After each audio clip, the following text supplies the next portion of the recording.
My name is Mabel, and I'm 26 years old. I always believed that family, at its core, meant unconditional love.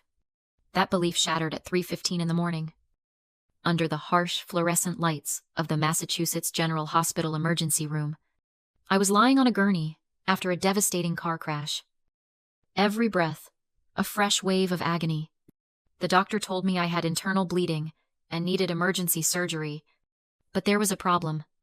Because of a bad reaction to anesthesia I'd had years ago, they needed to use a different protocol. And for that, hospital policy required family consent. My hands were shaking so badly I could barely dial.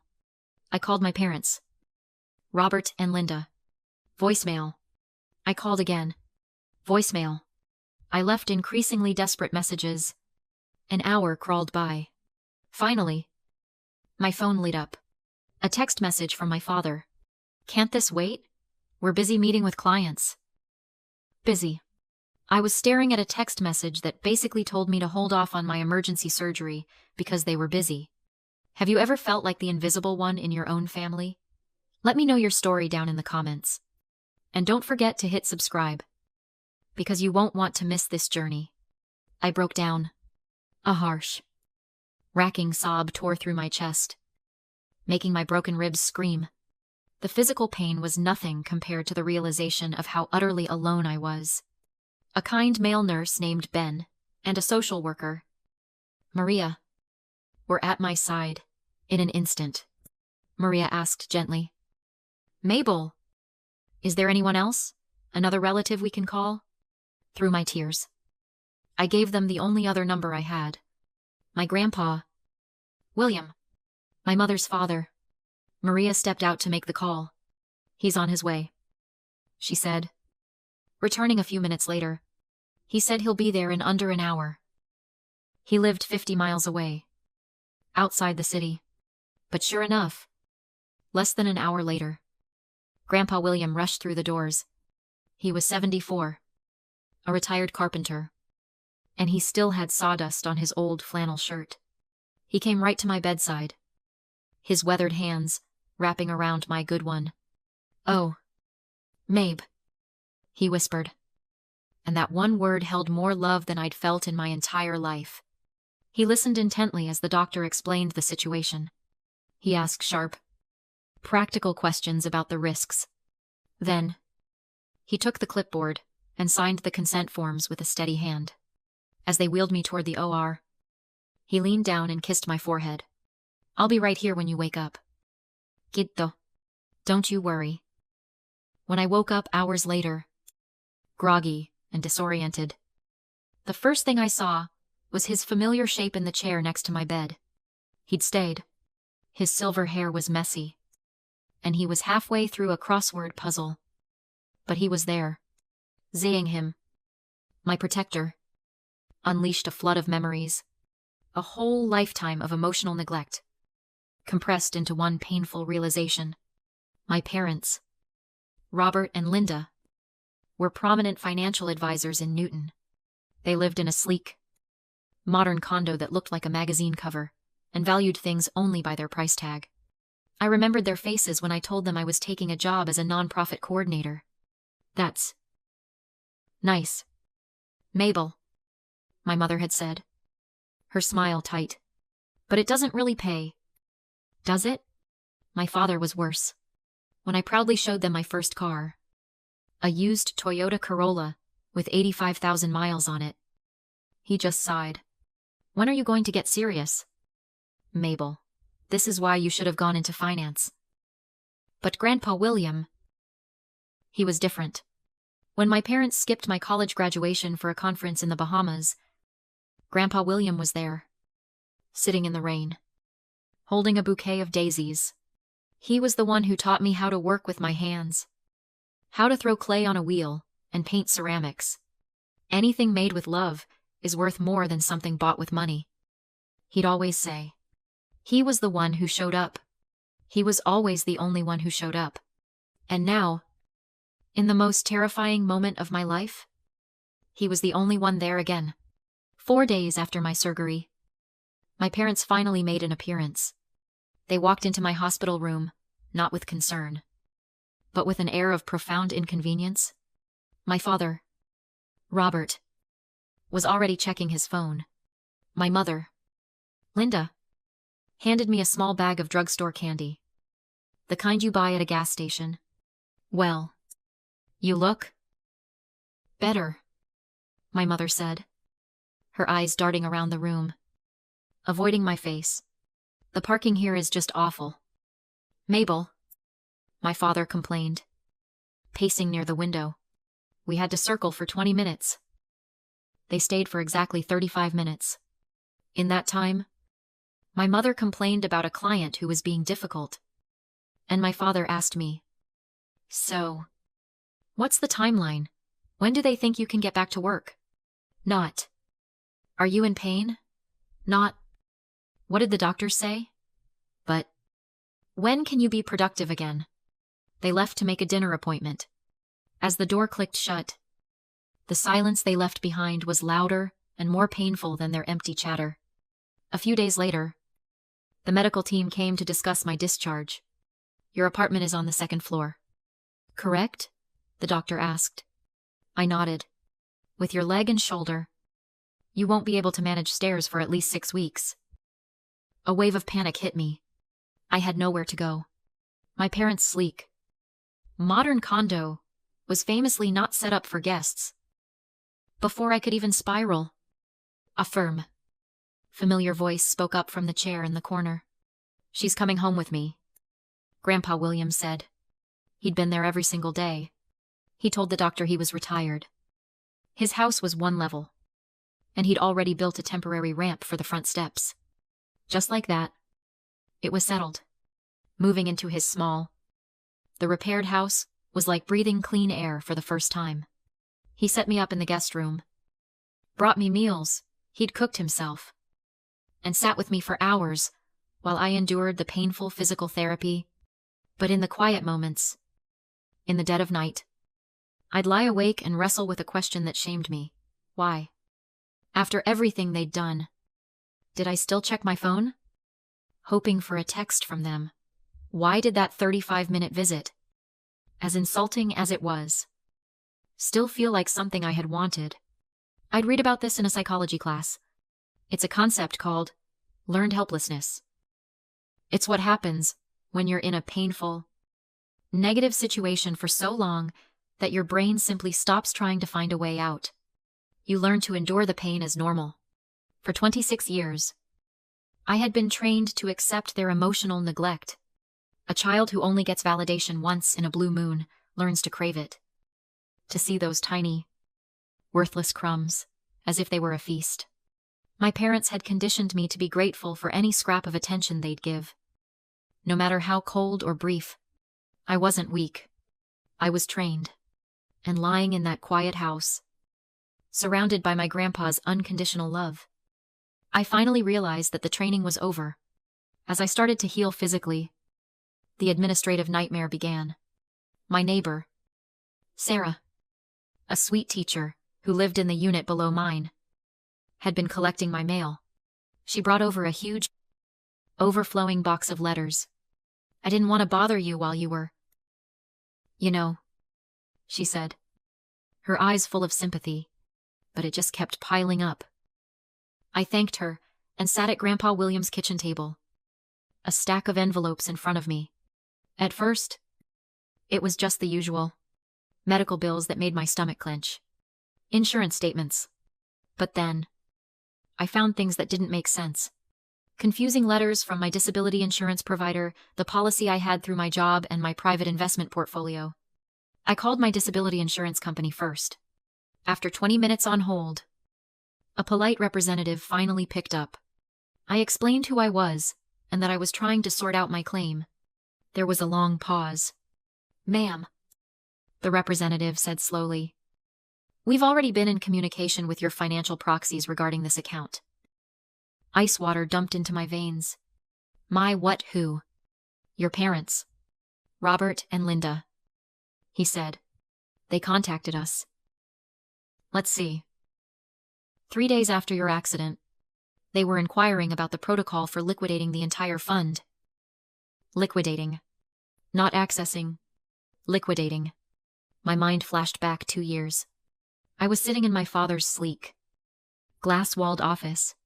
He had insisted on helping me set up my first real investment portfolio and my supplemental disability insurance. It's just standard procedure. Mabel, he'd said, sliding a pen across the desk. We'll just add me and your mother as financial proxies. It's all part of the family portfolio. Makes it easier to manage. I'd been grateful. I thought he was finally taking an interest in my life. My future. Now I realized he was just setting a trap. My hands were shaking. But not from weakness. It was a cold, clinical anger.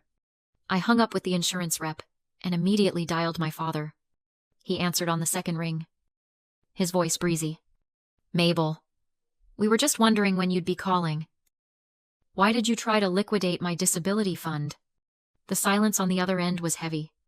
Now, Mabel, he finally said, his tone shifting to the condescending one he used with difficult clients.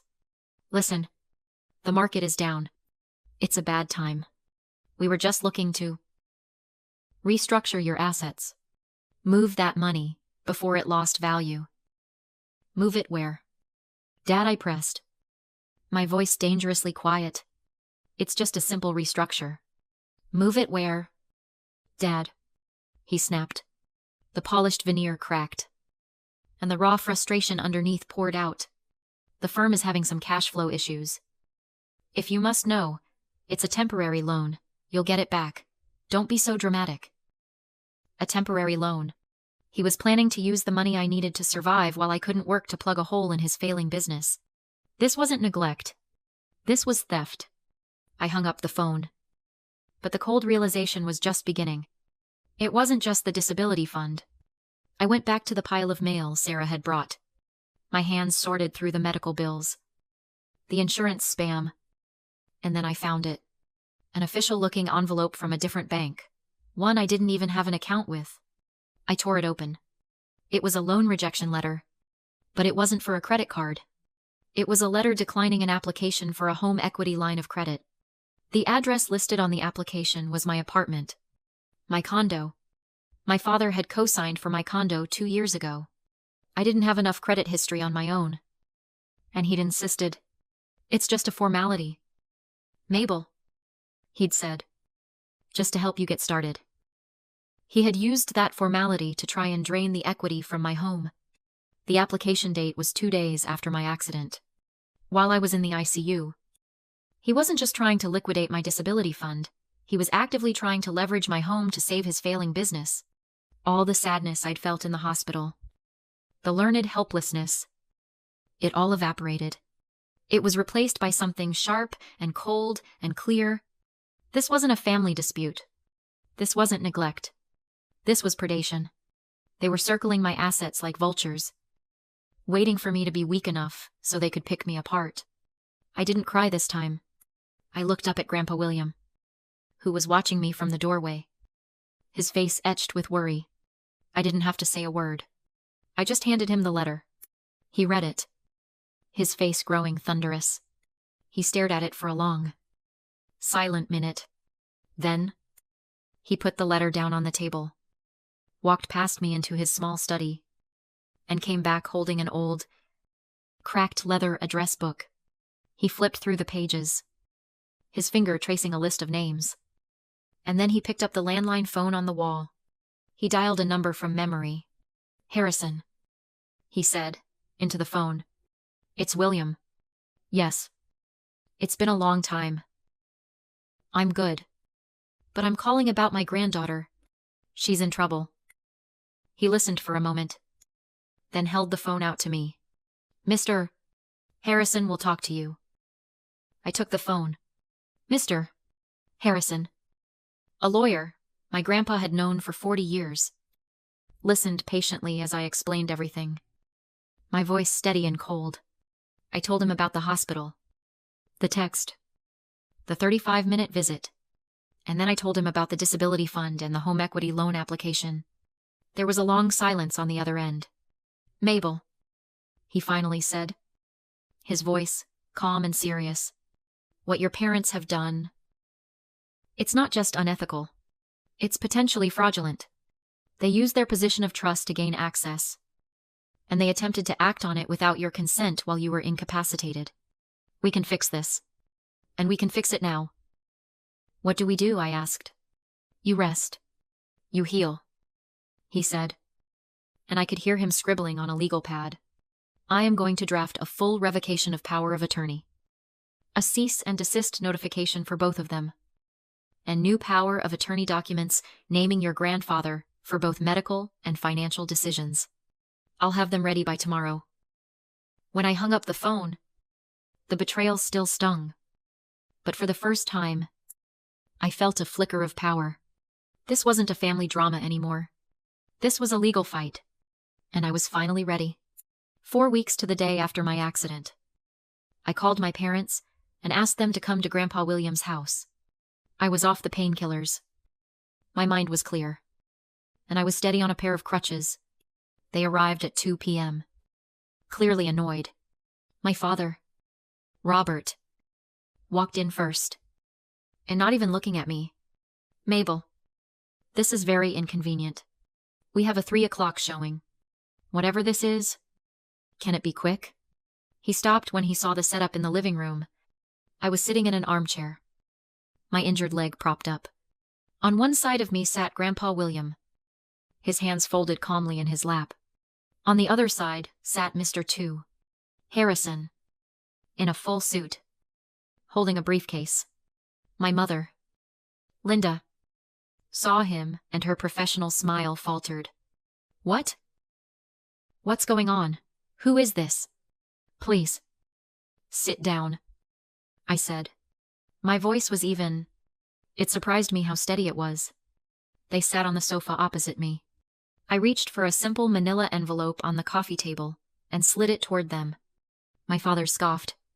What's this? More medical bills. These, I said, meeting his gaze, are legal documents. They are a full revocation of any and all power of attorney you hold over me, medical or financial. They are cease and desist notifications, and they are papers that remove you as proxies and beneficiaries from every one of my accounts and insurance policies, effective immediately. My mother's hand flew to her mouth. Mabel. No. How could you, after everything we've done for you? My father's face turned a deep, blotchy red. The mask of the successful financial advisor was gone. Ungrateful, he yelled, standing up. This is how you repay us. We were trying to protect your assets. The word protect hung in the air. So vile it made me sick. I looked at him. Not with the anger he was showing, but with a cold, quiet finality. Protect them? I asked. Or liquidate them, like how you applied for a home equity loan on my condo while I was in surgery. The room went completely silent. My mother stopped crying. She just stared at me, her mouth open. Mr. Harrison and my grandpa didn't move. My father's face went pale. The rage was gone, replaced by the hollow shock of being caught. He sat back down. Hard. He had nothing to say. He'd been so sure of his own intelligence, so sure of my weakness, that he never imagined he'd be held accountable. You don't know the pressure we're under, my mother finally whispered, her voice trembling. The firm. I know, I said, cutting her off. But your failing career isn't my problem. Not anymore. Sign the papers. We sit there and watch people do this, and we feel a sense of guilt. We're taught that blood is supposed to be thicker than water. That family is forever. But that's a weapon toxic people use to keep you trapped. They count on your guilt. They count on your sentimentality. They rely on the fact that you'll keep setting yourself on fire to keep them warm. Sometimes, letting go of blood ties isn't an act of betrayal. It's the ultimate act of self-preservation. It's not about finding hate. It's about finally, choosing to find yourself. It's the moment you stop being their victim and start being your own rescuer. My father, his hands shaking with rage, snatched a pen from his jacket and scribbled his name on the documents. My mother signed after him, her tears staining the paper. They left. They didn't say another word. My father didn't look back. The door closed, and the silence in my grandpa's living room was absolute. I let out a breath. I felt like I'd been holding for 26 years. The weeks that followed were about rebuilding, not just my body, but my entire life. With Mr. Free, Harrison's help, I secured my finances. We set up new accounts at a different bank, created new passwords for everything, and put fraud alerts on my credit. I sold the condo. I couldn't stand the thought of living there. Knowing my father had seen it as just another asset to strip, I found a small, new apartment on the ground floor. One with wide doorways and a small patio. Grandpa William came over and built a sturdy wooden ramp for the entrance. "Just until you're steady on your feet," he said. But I knew he built it to last. I went back to my job at the nonprofit. But I wasn't the same person. The experience had forged something new in me. I used what I'd learned, the legal loopholes, the insurance nightmare, the vulnerability of being a patient, and I pitched a new program to my boss. A program that provides free, legal, and financial advocacy for survivors of major medical events, protecting them from exactly this kind of predatory exploitation. My life is quiet now, but it's full. Last night, I hosted dinner in my new apartment. My chosen family was there. Grandpa William was teaching Ben, the nurse from the hospital, how to cheat at cards. My neighbor Sarah brought a pie. We ate. We laughed. And I looked around at the hand-painted ceramic bowls I'd made, now full of food and shared with people I loved. And that's when I realized I was finally whole. If you're listening to this, and you're one of those people who has always felt like you were on the fringes of your own family, I want you to hear something. You are not defined by the love you didn't receive. Your worth is not determined by their inability to see you. You are not a supporting character in their story. You are the lead in yours. Building a family is not about blood. It's about who shows up. It's about who listens. It's about who respects you, who protects you, and who, when you are broken, sits with you in the dark and then helps you build a ramp. Don't be afraid to let go of what's hurting you. Don't be afraid to choose yourself. Your real family, the one that's waiting for you, will be there to catch you. Thank you for listening.